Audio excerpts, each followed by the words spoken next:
Hey everyone, and welcome back to the Little Growth Podcast. I am your host, Damson, and if you have not yet done so, please be sure to leave ratings, leave reviews, and also leave subscriptions on wherever you find this podcast, whether it is YouTube, whether it is Spotify, or whether it is Apple Podcasts. Your follows do take a very, very small amount of time, but it directly impacts the algorithm and makes sure that this podcast reaches out to more people. So, in turn, we are making a community. For this episode specifically, I want to talk about a very incredible, a very exhausting mental loop that almost all of us run on autopilot. And it's the habit of taking a tragedy, the habit of taking a bad situation, or the habit of taking someone else's terrible behavior and somehow twisting the story until we are the main villain. Think about it. A relationship falls apart, and you spend weeks asking yourself, what could I have done differently? Someone close to you passes away, and your brain immediately whispers, if only I'd called them 5 minutes earlier, I could have stopped this. Or someone treats you like absolute garbage, and your first instinct is to turn the mirror on yourself and ask, what is it about me that made them do that? Here's the cold hard truth. Taking the blame for things you cannot control isn't just exhausting. It is a weird kind of cosmic ego trip. Think about what you're actually assuming when you do this. For you to be genuinely responsible for someone else's choices, for a sudden tragedy, or for a random stroke of bad luck, you need to be a lot of things. You need a cape, like Superman, need a magic wand, like Harry Potter, or you need the power to directly manipulate the fabric of space and time, like Bruce Almighty. But the last time I checked, you are a human being. Flesh, bone, limited energy, and absolutely zero control over the global forecast. And in this episode today, we are going to unpack the burden of blame. We are going to look at the actual science of why your brain desperately tries to take responsibility for things that are completely out of your hands and how to relieve yourself of the subconscious burnout that is actively destroying your self image. So, without further ado, let's dive into this. I want to start off by taking us on a small journey. Imagine you step out of your house normally, take 2 steps down the road, and then the weather changes suddenly, and then it starts pouring. My question to you is, would you stand there soaking wet and think, oh, damn, I really messed up today? It is raining because of me. I should have walked faster. Of course not. That you wouldn't tell yourself that. You'd even look ridiculous saying something like that. You know, the weather is a massive, chaotic system, and it is governed by variables that do not care about your schedule. Putting it simply, it is out of your control. And yet, when it comes to human behavior, when it comes to grief, or when it comes to bad luck, we make this exact mistake every single day. We walk down a street and someone steals from us. Someone comes, takes your bag, takes your shoes, takes your wallet, and a number of us spend months feeling guilty because we happened to be on that street at that exact moment. Why does our brain pull this trick on us? In psychology, this is called the control illusion. And here is the educational twist. What I came to discover from this study is that our brains are so terrified of feeling helpless that they would actually rather believe a painful lie than accept that they are powerless. Think about how wild that is. To your subconscious mind, believing that it's my fault feels safer than admitting I had absolutely no control over what just happened. Why? Well, because if it's your fault, it means that you have the power. It means that if it's your fault, your brain thinks it can fix it, your brain thinks it can analyze it, or prevent it next time. But it's a total trap. And it leads to massive chronic burnout.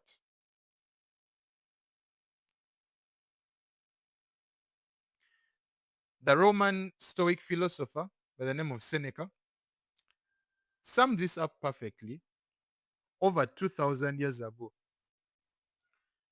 And he wrote, "We suffer more in imagination than in reality." When you are ruminating and taking blame for variables that you didn't influence, you aren't being responsible. You are actively building a distorted worldview where you are the cause of everyone else's chaotic effects. You are trying to play God with human limitations, and it's destroying your self esteem.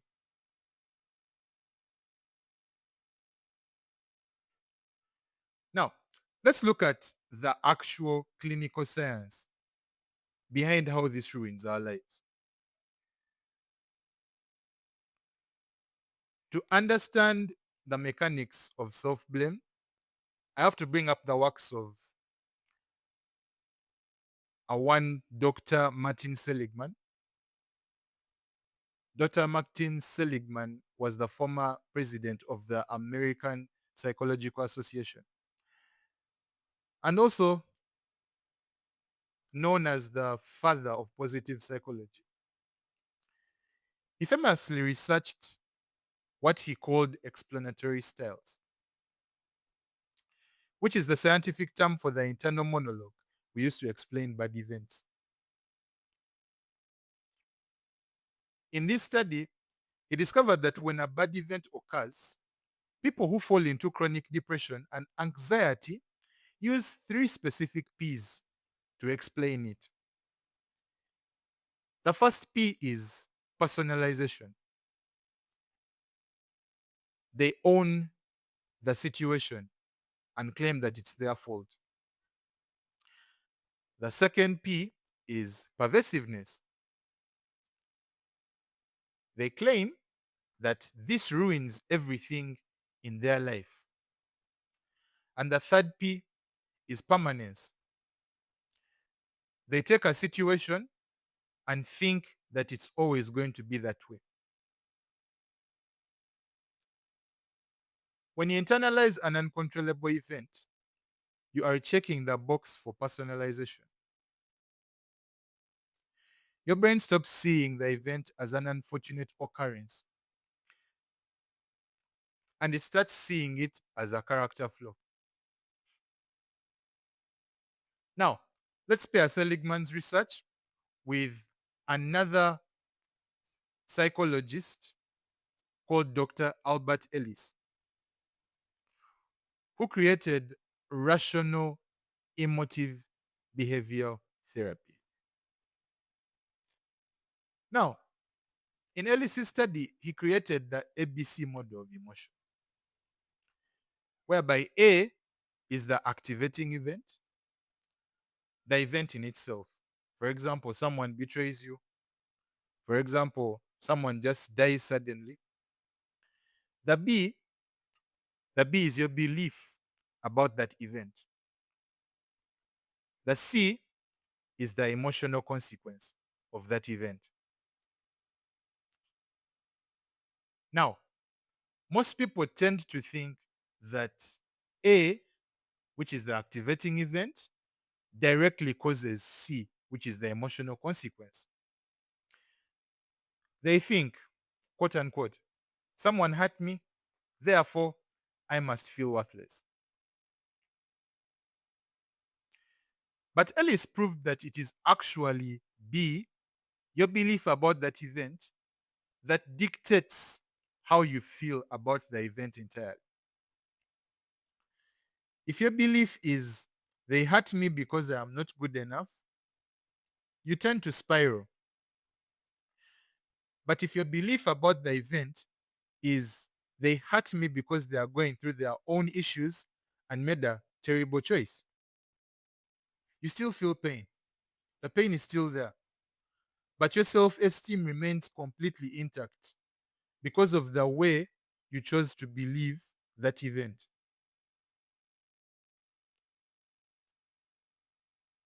And let me make an important distinction here. Relieving yourself of blame is not the same as avoiding reality. Now, just because something has happened, I'm not telling you to shrug your shoulders, pretend you don't care, and go numb about it. No. When a wave hits you in the ocean, you acknowledge that you got soaking wet and you deal with the water.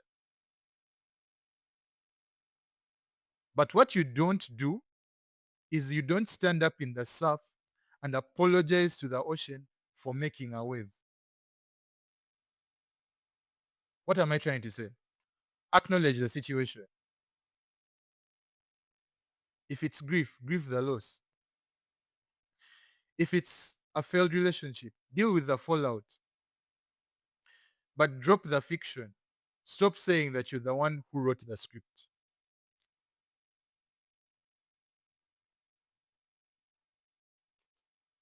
Okay, we've come to this part of the episode where we are now dropping all the theory, leaving it aside. And we want to understand, how do we actually train our brains out of this habit in real life? So, in this episode for you, I have 5 highly practical, actionable strategies that you can start using today to stop the self blame spiral. Number 1 is map your circle of influence. The next time you start spiraling into guilt, grab a piece of paper and draw a circle.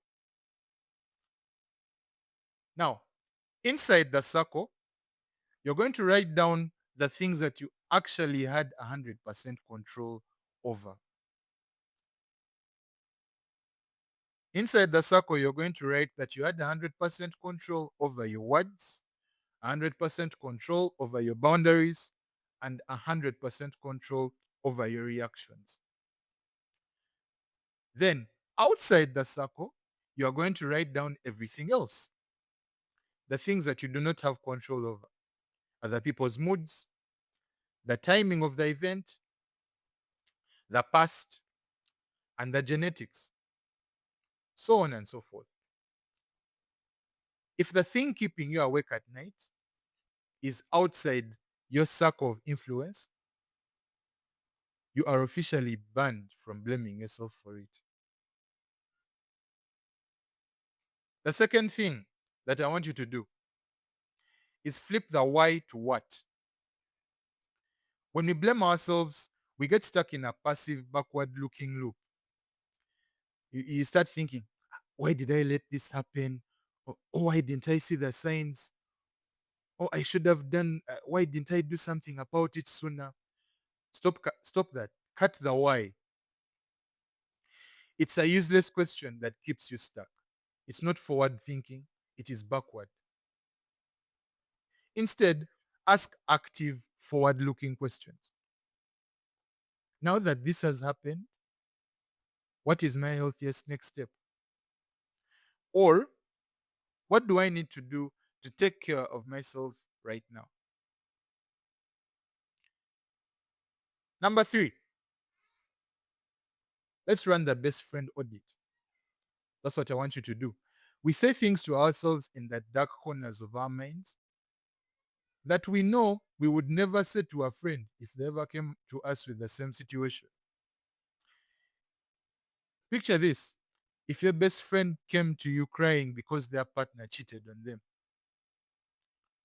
or because they lost a loved one, would you look them in the eye and say, honestly, you probably should have managed that better? No, you wouldn't say that to your friend. You'd you'd call them out for being ridiculously hard on themselves. You'd start, and that's the thing. If you wouldn't do that to your friend, start treating yourself with the same objective. Start treating yourself with the same logical grace that you like giving to others. Apply the same situation. Apply the same theory to yourself. In case something bad happens, be easy on yourself. The next thing I want to do, which is number 4, is relabel the guilt glitch. When the subconscious mind starts spinning a theory or starts spinning a story that makes you the villain, try and catch it in real time. Don't fight the thought. Just try and label the thought. When the thought starts coming, say, there's my brain trying to pretend it has superpowers again. I'm having a thought that this is my fault, but that thought is just a coping mechanism. It's not a fact.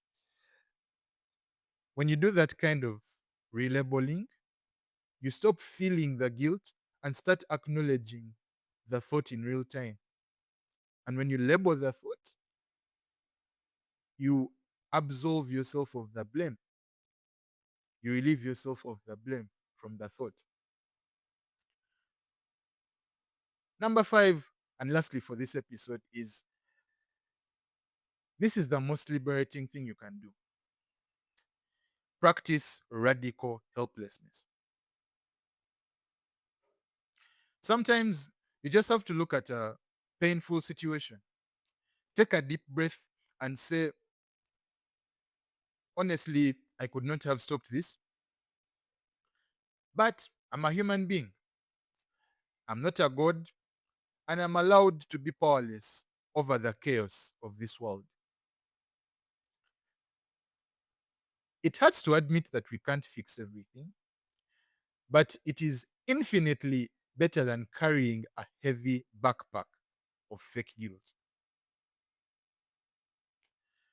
And as we wrap up this episode, I want to leave you with a classic quote from the legendary psychiatrist Carl Jung. Carl Jung famously wrote, I am not what happened to me, I am what I choose to become. You did not write the script for every storm that hits your life. You are not the reason why the clouds shift. And you are certainly not responsible for the brokenness of the people around you. You're just a human being traveling through a complex, unpredictable world. Stop blaming yourself for the weather. Take care of yourself, acknowledge the rain, and focus your energy on how you choose to take the next step forward. Thank you so much for spending time with me on this episode. If this episode brought you some value, or if you have a friend who is currently carrying a massive, heavy dose of misplaced guilt, send this to them right now. Let's help each other and drop the weights we were never designed to carry. Until the next episode comes your way, keep growing, keep learning, and put down that cape. You're not Superman. You don't need it. I'll catch you in the next episode.